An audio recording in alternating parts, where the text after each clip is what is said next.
बुलढाणा जिल्ह्यातील विविध भागात काल सायंकाळच्या सुमारास वादळी वाऱ्यासह मुसळधार पाऊस पडला।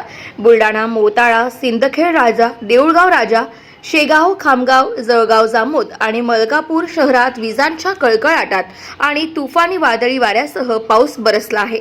वादळी वाऱ्यामुळे मलकापूर सोलापूर महामार्गावर दाताळा नजीक असलेल्या टोल नाका अक्षरशः उडून गेला।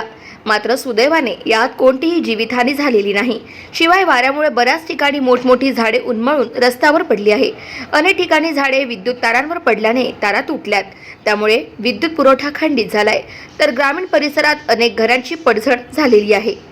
संध्याकाळी 6 वाजता मानेगावमध्ये चक्रीवादळ येऊन बहुतांश घरांवरील छतावरील जे तीन पत्रे आहेत ते उडून जाऊन अक्षरशः एक 10 वर्षाचा लहान मुलगा सोहम तायडे म्हणून त्याला जबर डोक्याला मार लागला व त्याला सिल्वर सिटी खामगाव येथे भरती करण्यात आलेला आहे। व गावामध्ये इतर सर्व विजेचे पोल पडून बहुतांश नुकसान झालेले आहे। संपूर्ण गावामध्ये विजेचे पोल पडून इतरत्र सर्व गावात तार पडलेले आहे व इतर झाडं पडून बहुतांश नुकसान झालेले आहे व घरांवरील 3 छत्रे पडून नुकसान झालेलं असल्यामुळे महसूल प्रशासनास माझी विनंती आहे की त्यांनी गावात येऊन पंचनामे करून त्यांना तत्काळ मोबदला देण्यात यावा।